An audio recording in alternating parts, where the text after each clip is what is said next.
Hi, and welcome to Chin Hairs and F-Bombs, Conversations with Girlfriends. This is your gal pal, Sal, and today I have a lovely guest with me, an honorary girlfriend for today only. My guest is my Mr. Benjamin. Hello. Thanks for making me your lovely girlfriend. So we are in the Lady Lounge, and I'm like knighting you as a girlfriend for this podcast. Wow. Yeah. It's a lot of pressure. Yeah, you're the first guy on this podcast and probably the last. And see if I make it through first. Today, we are going to talk about burnout. Yeah. I only talk about fun things. So let me go ahead and say a little bit about the podcast in case, I don't know, this could be someone's first time listening. So thanks for tuning in. Chin Hairs and F-Bombs is a place where I chat with my girlfriends about things that are important to us. And it was born out of real conversations and lunches and walking and just hanging out with my friends and talking about the shit that's important to us. So that's what this is. Today we're going to talk about burnout, and we're going to start by introducing ourselves. I'm SallyAnn Gray. I'm a writer living in Maine. It's really hard to introduce yourself. Mhm. It's really hard to be like, oh, this is who I am in one sentence. And I've done this so many times, I feel like people probably know who I am. Benjamin, who are you? Hi, I'm Benjamin. I'm an engineer, a designer, and Certified weirdo. yeah, definitely a weirdo. Engineer and a designer, Yeah, basically. Kind of sums it up, I think. sure. Hey, how do we know each other? Maybe we should ask, how don't we know each other? Ben and I have been married for, 18? is it 18 years? I don't remember. I think it's 18. I Maybe have it's to do 17. math. No, I think it's 18. You know what? I cannot do math right now. It's the not end of the allowed week. it's not allowed in the Lady Lounge, is it? I make sure nobody has to do math down here. Math is optional. So we've probably been married for 18 years. We've been together for 23. I'm making all of this up. I don't even know. A long damn time. That's what It's you're been trying a to say. really long time. We met in college in Manhattan, Kansas, the Little Apple. So this is going weird, and I'm going to edit a lot of this out. Or maybe you edit it all out. Yeah. This may just be like us getting our weirdos out. It might be. Yeah. It's like, this is like our technical Run through. run. Like a dry Yeah. run, but it's Right. wet. Running while wet. Oh, no. I'm running wet these days. Okay, let's pretend like this isn't going to go out into the world. Because I don't think I it don't is. think it is. It's so bad. All right, cool. So we're just practicing. Okay. And we're checking my equipment. Okay. That's what married people do, right? You had to check my equipment before we got married It used to to be make sure. it used to be a game. Now it's more like a responsibility. It's like, hey, is everything okay down there? Is everything where it's supposed to be? Hold on. Does this look infected? Oh, don't do it. Don't say that. It used to be sexy when you called me doctor, and now it's Oh no. Now I'm like, hey, is this mold? Oh, God. Oh no. We are cracking each other up. nobody else gives a shit. This isn't going out to the real world. All right, we're going to talk about burnout. So here's the thing. Ben and I have both experienced burnout, which sucks ass. And it was at the same time, wasn't it? It was pretty close. They were back to back, I think. Ugh, God. How did we survive that? Barely did. Barely, yeah. Yeah. So I'm going to back it up and I'm going to say, hey, what the hell is burnout? I feel like you just hear the word and you're like, oh no, I get it. But burnout is when you just got nothing left and you're physically exhausted, you are emotionally exhausted, and everything sucks. Wouldn't you agree? Yeah, I think particularly it's the mental side of things that you got you got nothing. You know, Yeah. your gas tank is empty and it's still trying to suck gas out of you. Oh, totally. Yeah. The gas tank is absolutely empty. And in this modern life, you just got to keep going, is the problem.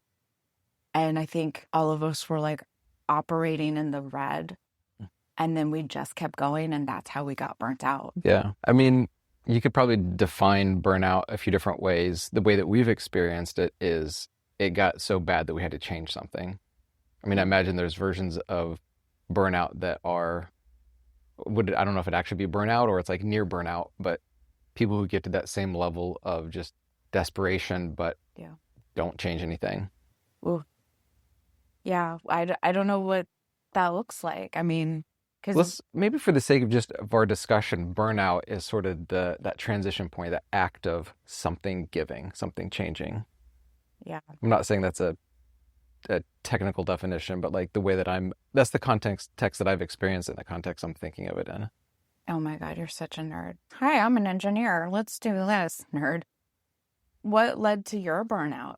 I think it's probably complicated, and as I was going through it, I don't know that I realized it, but the way that it sort of manifested itself with me is I was working in a job where I was putting in more than I was getting out. And I'm in the fortunate position to be able to more or less separate that experience from the financial side of things. And I think for me, it's just that realization that what that job is taking out of you versus what it's giving back is, it's a deficit. Yeah. You're constantly in debt essentially to the emotional side of your work. Well, and then it spills to everything else. Yeah. So for you, the burnout was all work? I think it was largely work, but I mean, there were also stresses at home that I'm not sure that I even maybe were aware of at the time. Raising kids, being in a relationship, supporting your spouse, your spouse supporting you. Mm-hmm. Yeah. I think yours was heavily on the work side, your burnout, but there definitely were other factors that were just like pulling. Whereas for me, my burnout it may have been more caregiver burnout than work. I don't know. It was both. For me, I was giving everything at work and I was giving everything at home, and for too long. And then I felt like I broke. And so my breaking point was when I was working really, really hard. I was working full time and just not taking enough breaks and not taking care of myself, no self-care. It was definitely that I'll rest when I'm dead bullshit. And then I was also taking on so much responsibility and emotional labor at home. And it was a lot at home. The kids were in really needy situations and needy ages. And I was overdoing everything. That's for sure. I can say that now. I can see that now. And so my burnout may have been equal parts work and, like family responsibility. Didn't it also occur around a traumatic event in your life while you were working that job? Which traumatic event? I had so many. Yeah, that set me off in a bad way when I started that job, this job where I was working so hard to try to prove myself. It was kind of your dream job, right? It was my dream job. It was my nightmare dream job because I ended up hating it. But 1 month into working there, my beloved therapist killed herself. And I didn't handle it well. I don't know how anyone could handle that well, but I didn't. A lot of your emotional support was coming from her. Yeah. And that's like a lose-lose. Yeah, it was absolutely a double whammy. Yeah, to put it lightly, right? Yeah. So I was already in a bad situation, and then I was giving everything at work and at home, and I crashed and burned, and I was terrible to be around. And you talk about burnout being when you're like something has to change, or when you're like it's a breaking point. And I remember my breaking point. I swear it was like a Wednesday. it's very clear in my head that I had worked all day and taken no breaks and probably didn't eat and just dumb ass shit. And then I had to feed everybody. And I made dinner, and then we're sitting down to eat. And I'm really mad from my work day. And I just made dinner, and like I'm just resenting everything in the world, and I hate everyone. And I like slammed down the meal on the table. And it was like I stepped outside of myself for a moment, and I was like, oh, I am awful to be around. And I was just like, this isn't worth it. This is not the memory that I want my kids to have of their mom. This job is not worth that memory. This job is not worth that being their childhood. So that was the moment that you like, Yeah. yeah, Yeah. That's when kind I of was like, realized it. something has to change. Yeah. And it took months for something to change. And then it took like years to heal, Yeah. actually, which I hate to say that to people listening, but it is true. I think it's true. Yeah. Yeah. And I'm looking right now at my copy of the book Burnout by Emily, I'm going to say this wrong, Nagasaki, and her twin sister, Amelia. It is a great book, and it's really important to me. I read it cover to cover, but I remember reading in this book that it takes years to heal from and recover from burnout. And I was like, that fucking sucks. I bet you $100 when I read that. I was like, not me. I'll do it in half that time. Dumbass. But to be on the more positive side of it, like it is huge and immediate relief, or can be, depending on what changes you make. So no, you're not going to heal instantly. And, right. you know, I think I'm still healing some 3-4 years later, but it's way, way, way, way, way, way better than it was. And I think like my story is a little different than yours, because mine happened slower, both on the build up and the release side. Yours was a firecracker bang. I mean, yours happened in an instant. I know that there's a lot that went into it years ahead of time, but your crash and burn is quick. Yeah. Yeah. I like to go out in a blaze of glory. It's fun. Your hot fuse. Love fireworks. But let's talk about the difference between men and women in burnout. And do you think there are different expectations for men around work and success and emotions and providing? And how does that weigh in to burnout? Yeah, I'm sure that there is. And I think you're absolutely right. Just from a social norm perspective, women do more of the cooking, women do more of the child rearing. It's the caregiving. Yeah, and all the other stuff that goes on. And if you throw on top of that, at least in our situation, from my side of the burnout, a lot of that was going on before COVID. And so I was going into the office every day. And so I had a much different experience going to an office, being there all day long, and then coming home, versus you were at home the entire time. It's a different experience in that I'm going to work having a social experience. And so there are some things about that are probably good for your health. Also, there are things about working from home that are also good for your health. And depending on like me, I'm an introvert and I really dislike people. Not being around people is really calming for me. Do you think it might be harder for men to admit to being burnt out? I mean, I have this idea that a masculine macho thing is I can do anything. Am I wrong? No, you're totally right. And I know that there's an element to that. So I would say, yes, it's experienced quite a bit differently, I think, on the balance, that men have a masculinity that they're trying to maintain, and they have their reasons for doing that. But I think, it's hard for women as well, right? There's probably just different reasons. I mean, that hurts everybody in different ways, but. You're right. So it's hard for either gender, but kind of for different reasons. Yeah. I mean, societal pressures. Yeah, exactly. For the woman, we're supposed to just do everything and be really self-sacrificing. And these are norms, right? I don't love it. I'm not trying to do it. And that's like the picture that you can do it all. And like we were sold this fucking lie growing Hmm. up that you can have it all too. And then you are suffering in silence. If you don't see enough people talking about it, you feel like, oh, I'm the only asshole who can't do this. And then for men, I would wonder if you feel like I'm a provider, I'm supposed to XYZ as the man, and there's pressure around that. I can certainly say growing up in the Midwest that there was definite pressure for masculinity, yes, but also stoicism, not showing weakness. Ooh, Hmm. yikes. Yeah, that was totally handed down to you. That is a family trait that I see in your family, and I don't think it's uncommon. You know what's interesting though is that same like line of traits, that's where I identify from as being a hard worker.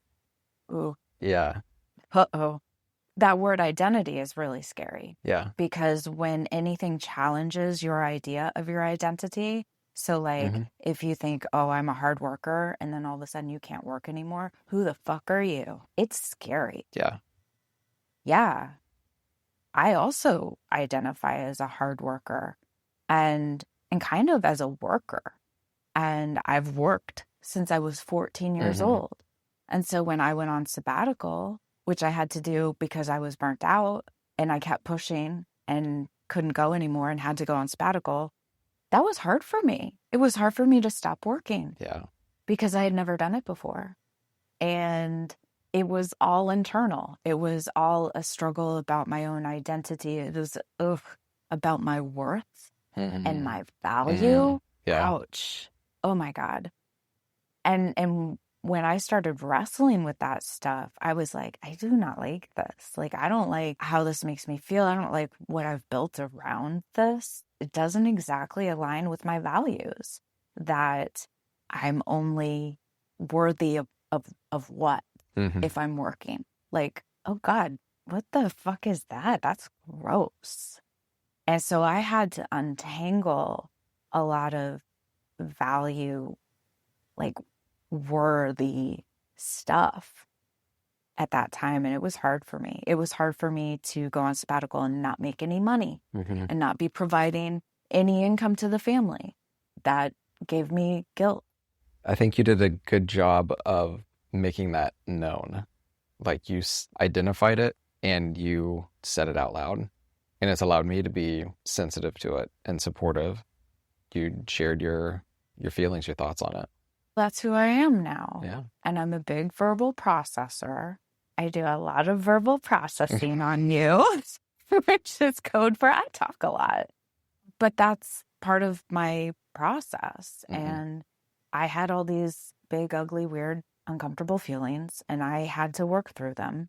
And one of the ways that I do it is writing in my journal. And another way that I do it is in talk therapy. And another way that I do it is talking to you Yeah. and my other girlfriends. You know, we haven't talked about COVID. Remember COVID happened in there? Remember those days? Yeah, I fucking remember those days.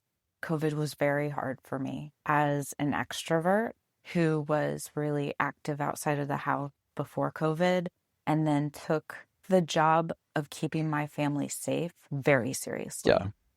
So put all this pressure and stress on myself and then didn't have all of these outlets that I used to have. That's the footing you had taking into that job. I was in a bad way. Things were really hard for me. Okay.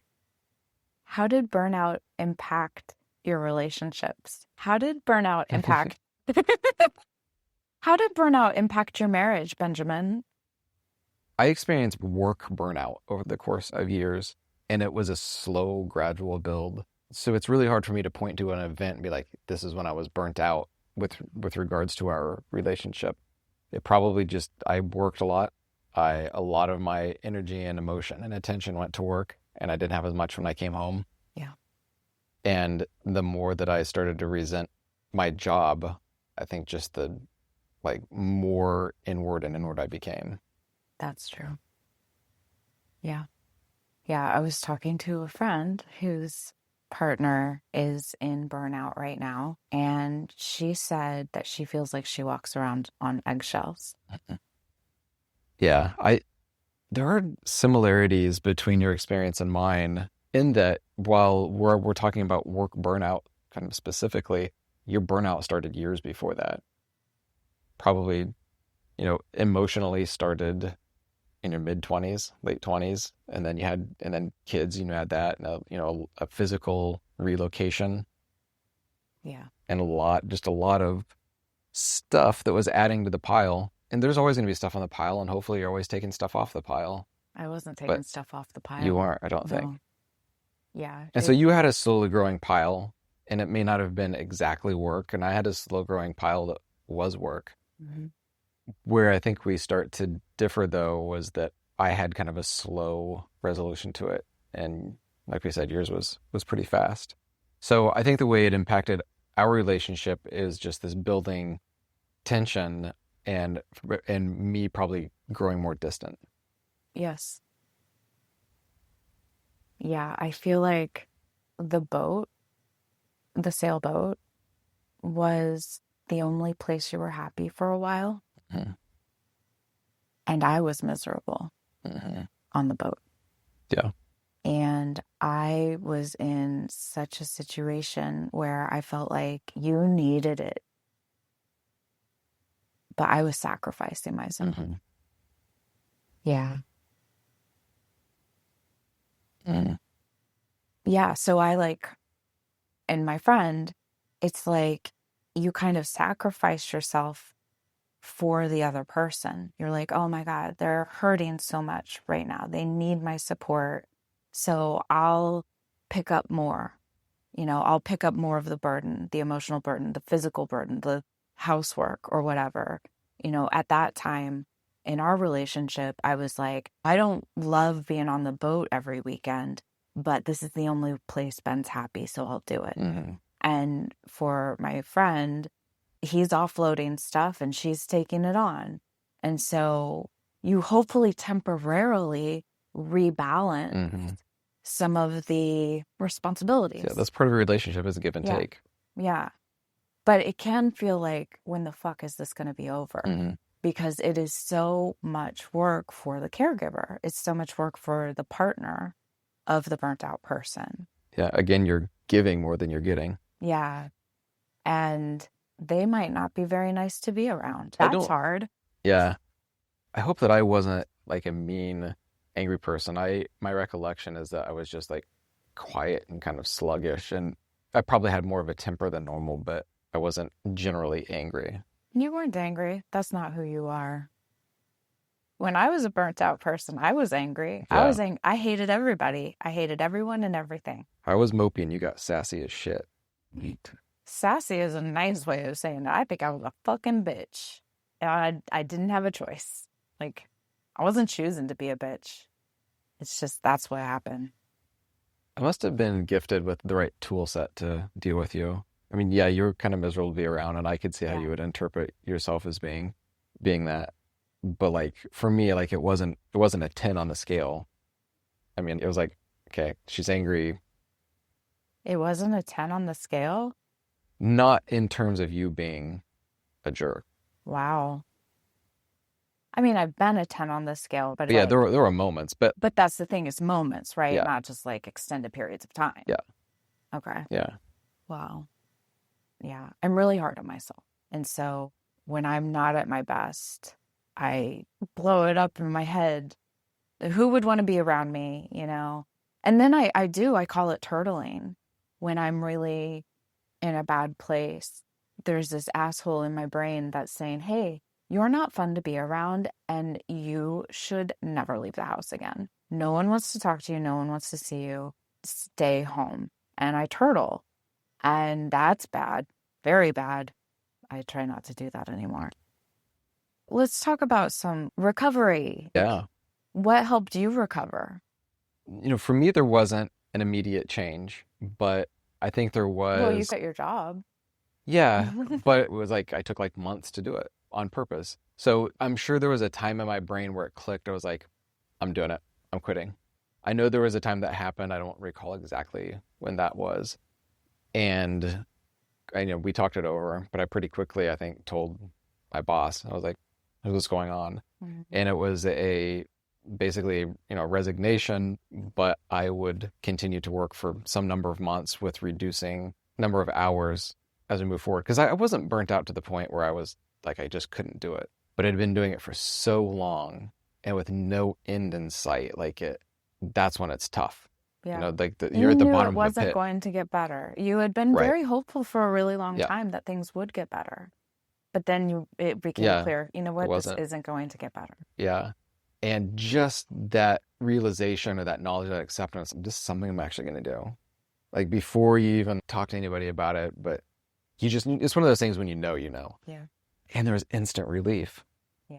Yeah. So when we talk about it's a long recovery, there are still these moments of instant relief.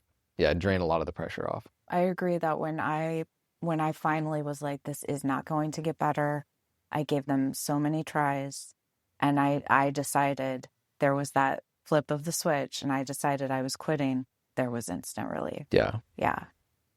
Talk about your therapy, yard work. There's a point in time when I went from working full time to working, I don't know if it was half time or three-quarter. I think it was probably like half time. And you instantly have quite a few hours through the week that are suddenly a vacuum. Like you don't have anything scheduled for those.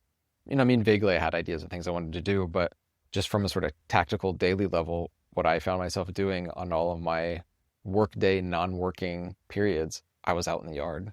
It was like spring and summertime, and I love being outside when it's, hot and sunny, and Yeah. the kids were at school, so there weren't expectations for me to be around for that.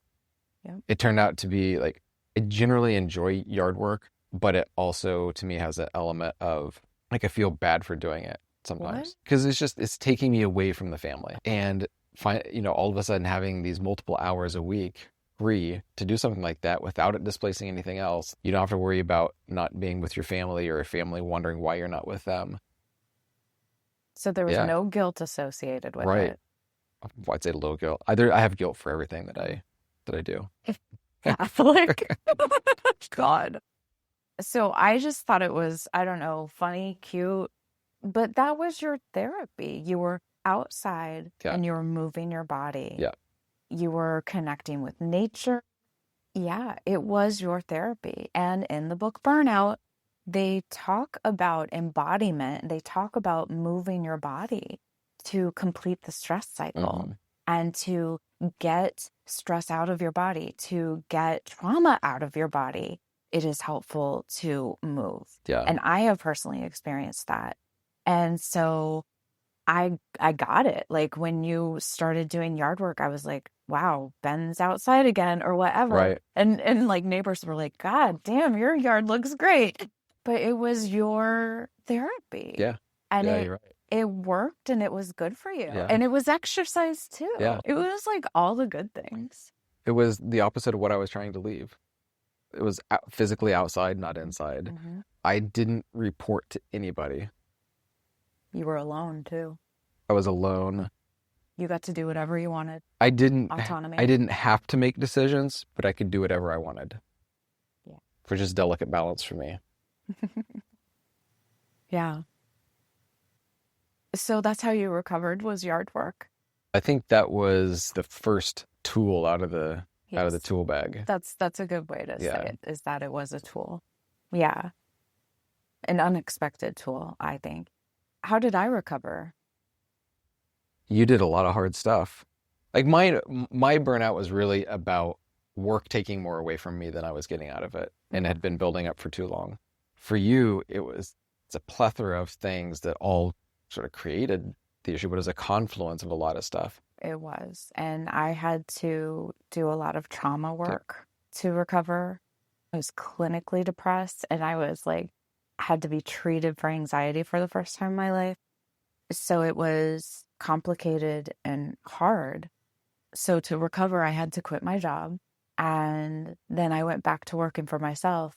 And then that didn't fix it. Mm-hmm.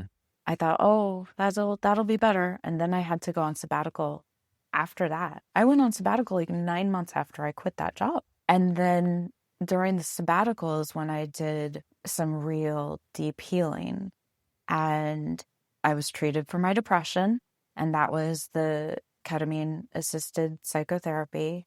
And so my depression got better.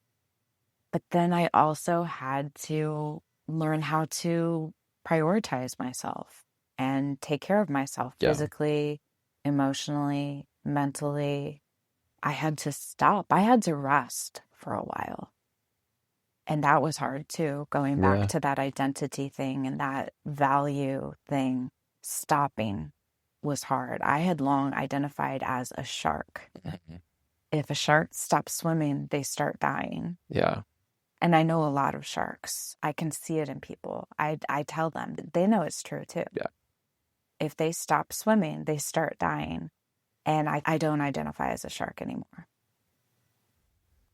And I want to acknowledge, I know that not everyone can just quit their job for a lot of different reasons. Maybe you can't go without any income for an amount of time, or you're carrying the insurance. So I know that we were fortunate that we were able to cut back on work or walk away from work for an amount of time.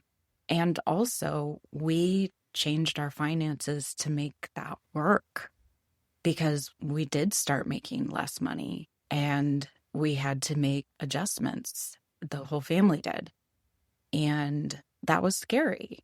You don't tend to think that you're going to make less money, but we knew the trade-off was our mental health. And so we made the necessary adjustments so that we could work less and walk away from work for an amount of time. But I know that isn't possible for everyone. I think you did a lot of accepting about yourself during that time. I think that's a lot of what you did, was sort of learning to accept who you are.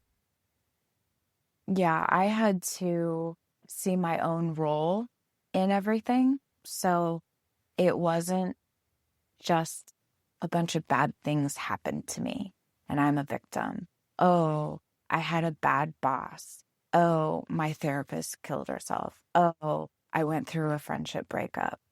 Oh, look at me, I'm the victim. I had to see my role in all of it. And a lot of it was some bad patterns of overworking, of perfectionism, of taking care of everyone but myself. Yeah. That's like the biggest one. Oh, oops, here's another one. Swallowing all my feelings. Yeah. Oops, that's a big one. And I had to learn I can't do that anymore. I had to come to a breaking point, and my body said, you cannot do this any longer. Yeah. You cannot ignore your own needs and wants any longer. You cannot silence yourself any longer. You cannot sacrifice yourself trying to be convenient and not a burden. And a lot of these patterns have an origin.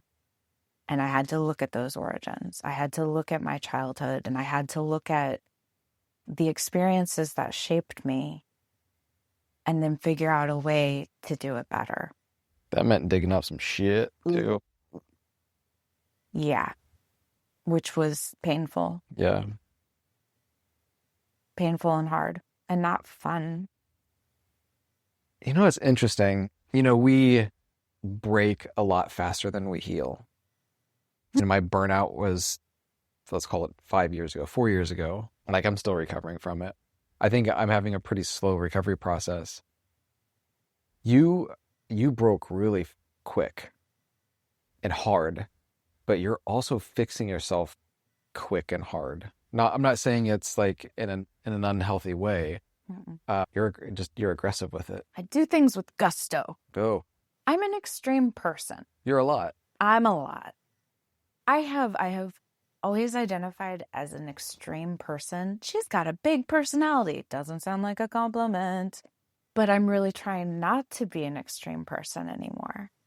But I do big things. I Well, do big there are things. things I think that you like to be extreme about, and then I think there are things that you feel like you're expected to be extreme about. And again, they're all tied up together, a little bit messy. Yeah.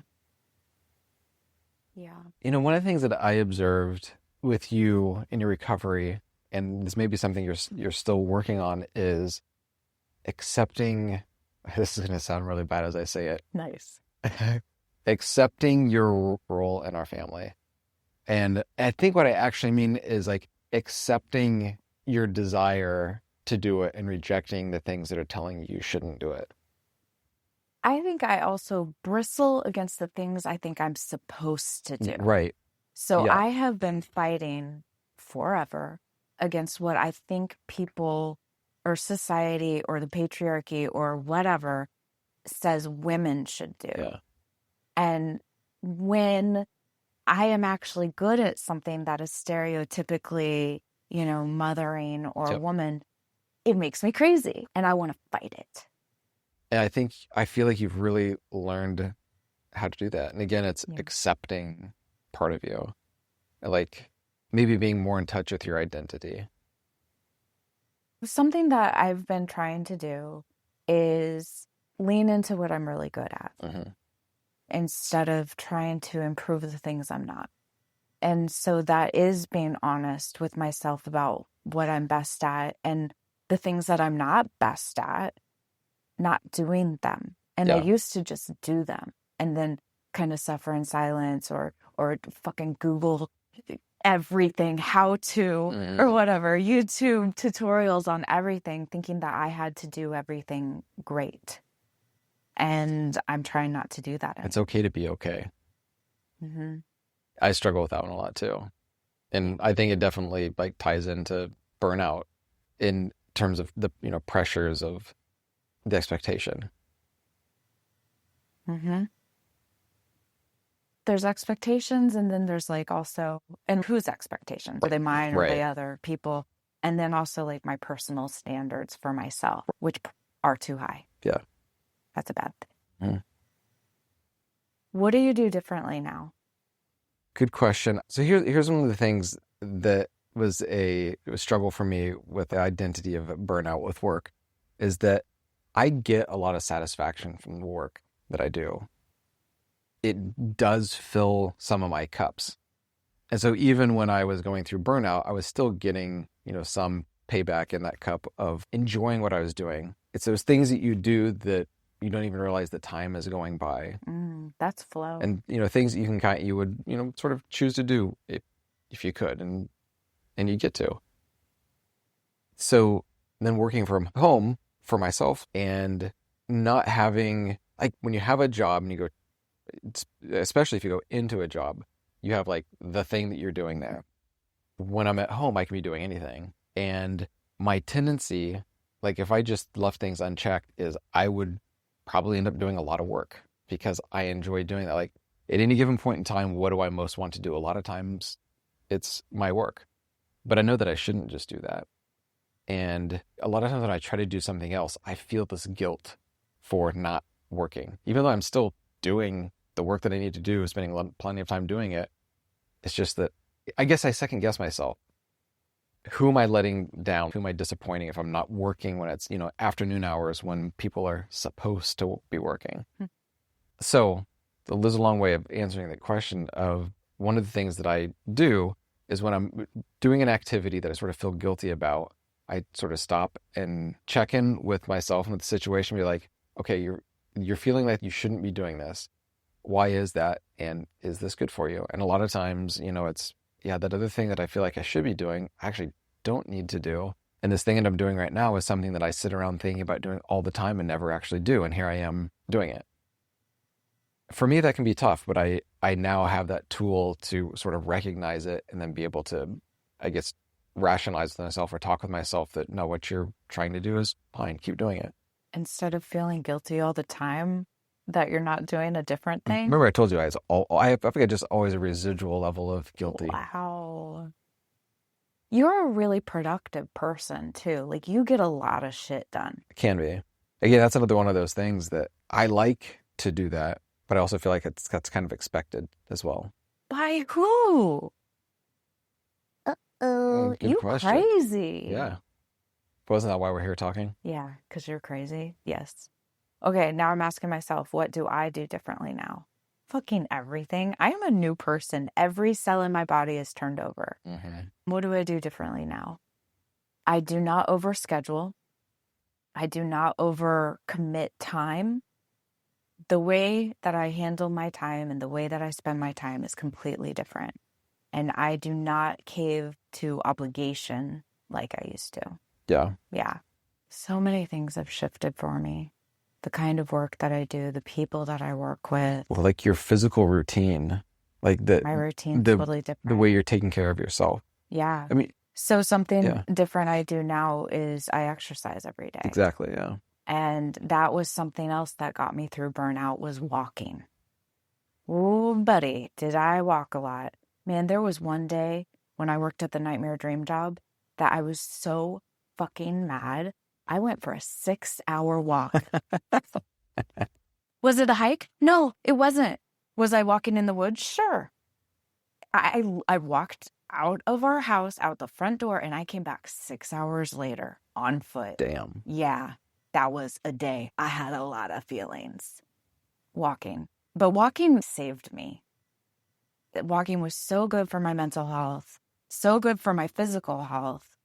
And I also learned how good weightlifting is for my physical and mental health. And so it's a non-negotiable now. And so I exercise every day. And Monday through Friday, I'm probably at the gym at 8 in the morning. Gym rat. Oh, it's so weird. So weird. So that's different, is prioritizing exercise. But I know my limits better now. And that's different. Like last night, my son really wanted something from me late at night. And I was done. I was spent. I had parented from 3 p.m. to 11 p.m. and I could not do it any longer. And I locked him out of my room. And it felt like a shitty move. And I did it anyway because I knew he was going to be fine. But he wasn't bleeding, you know. But I couldn't sacrifice myself. Nope, not going to do it. No. Living with that guy's like always like playing a game of chicken. Who's going to give first? You know, what could have happened last night is you said, no, no, no, no, until he put up such a fight. You're like, okay, fine. Right. And it's almost like you're each just seeing how high you can go. That's a power move, man. And you took it up to the next level. You're like, here's how far I'm willing to go. And I picked up his tiny body, moved him out of my room, put him in the hall, shut the door, and locked it. oh, Cool parenting moment. But that was my limit. I was at my limit. he didn't bother you anymore. No, he didn't. And he's still alive. Mm-hmm. He's survived. So knowing my limits better now is definitely a change from before. And respecting my own limits. Is there anything else that you wanted to say about burnout? One thing that I guess I didn't share was the moment that I realized I was burnt out. Tell. Let's just say it happened as I was typing into Google how to know if you're having a heart attack. As I am typing this into Google, before it hit enter, like I had realized, and when I was like, okay, this is something's going to change. And I think I knew deep down inside that what I was actually having was just a panic attack. Don't say just.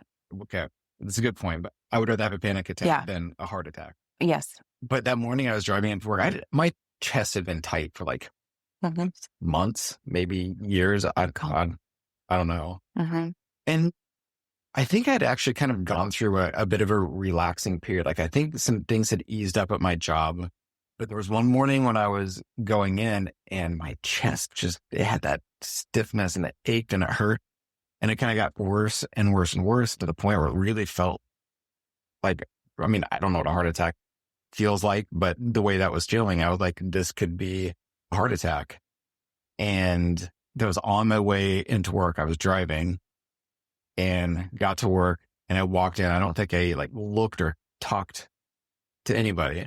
It walked straight at us and didn't even sit down. I was still standing up typing into my computer as I was typing into my computer, and also like mentally I was already walking to my truck to go.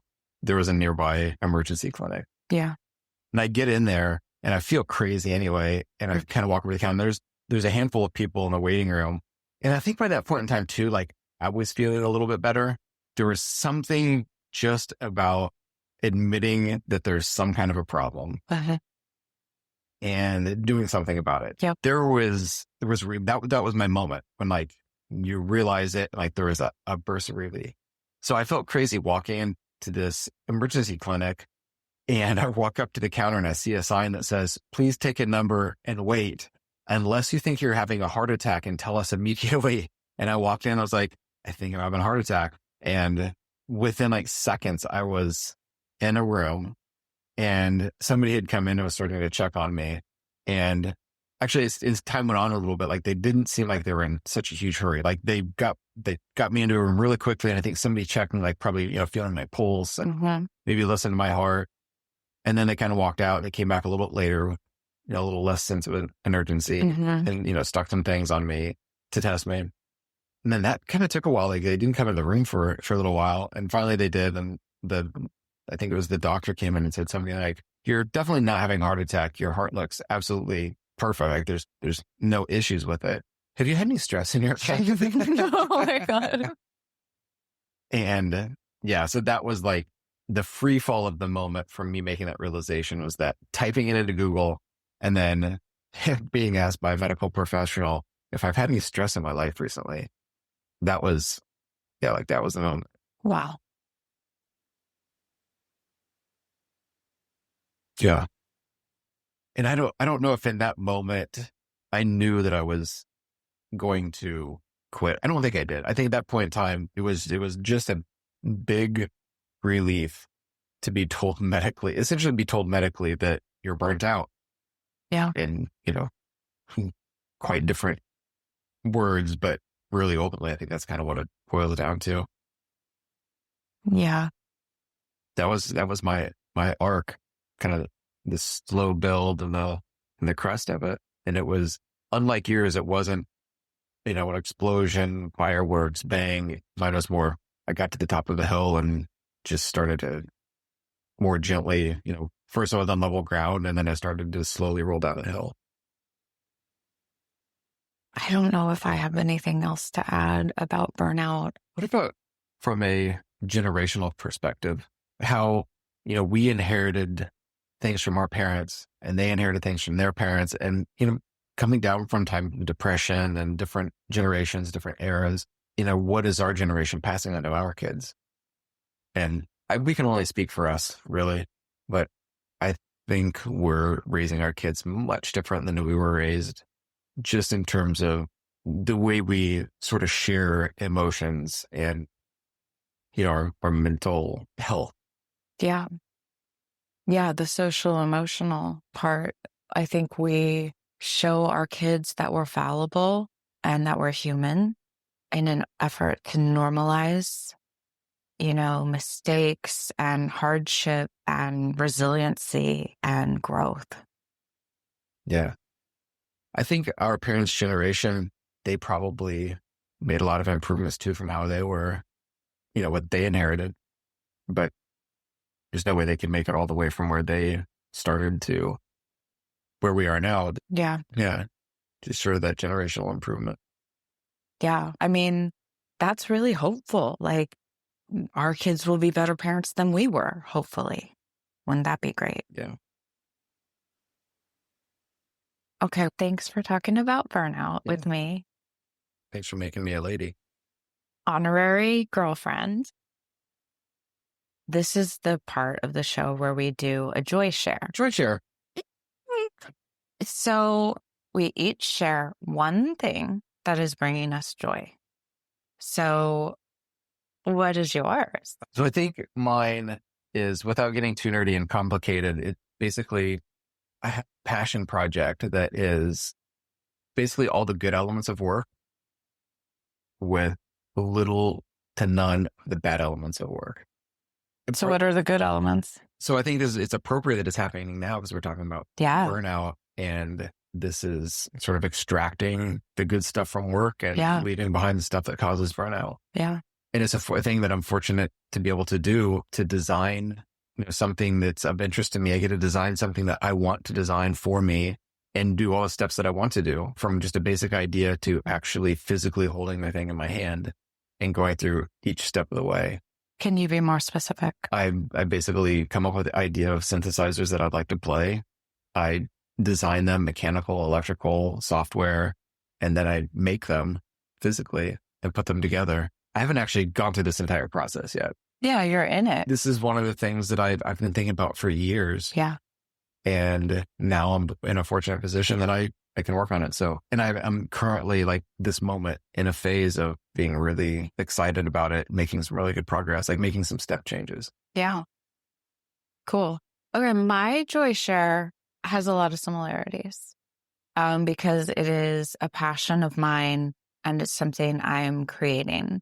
So it is this online community of women and female identifying and non-binary people. So I made this group and I'm calling it the Figuring It Out Club. And it's just a place for women to learn from each other and support each other. That's what I want. We have so much to learn from each other. And when I talk to my BFF, Emily, every other Sunday, I mean, I learned so much from her, from what she's doing in her life. And I've learned so much from each of my girlfriends about what they're doing in their lives that works. And when I hear those things, I steal them and I make them my own.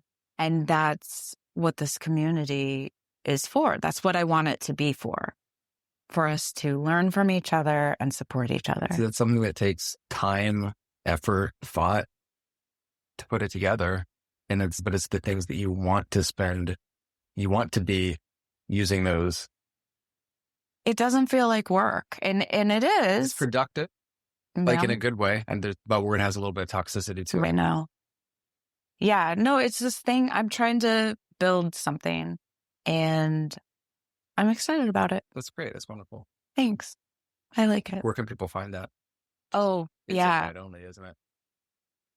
So if you are a woman or female identifying or non-binary and interested in joining the Figuring It Out Club, message me. So you might have my text machine, you might have my email address. If you don't have those things, you can find me on social media. You can find me on Facebook or Instagram. SallyAnn Gray, that's me. So if you're interested in this group, let me know. But it is a closed group. So I'm not letting any men in it. And you're not invited. Not even your Even my honorary girlfriend, Benjamin J. Gray, you're not invited. Okay, we did it. Maybe. Sure. We maybe made a podcast episode. We'll see. We'll see. I don't know if this has seen the light of day. But if it is, Mister, thanks for being here. Thank you. Thanks for being my guest. Thanks for talking. Thanks for sharing your experience. And if anybody's listening, thanks for listening. I appreciate you. I hope that you got something out of this. I hope you're not burnt out. And if you are burnt out, I hope that you find a way to get relief. And I'm really sorry. You're allowed to do something about it. Yeah. You're allowed to feel good. You're allowed to feel better. We have this one wild, beautiful life. That's it. This has been Jen Hairs and F-Bombs Conversations with Girlfriends. Bye.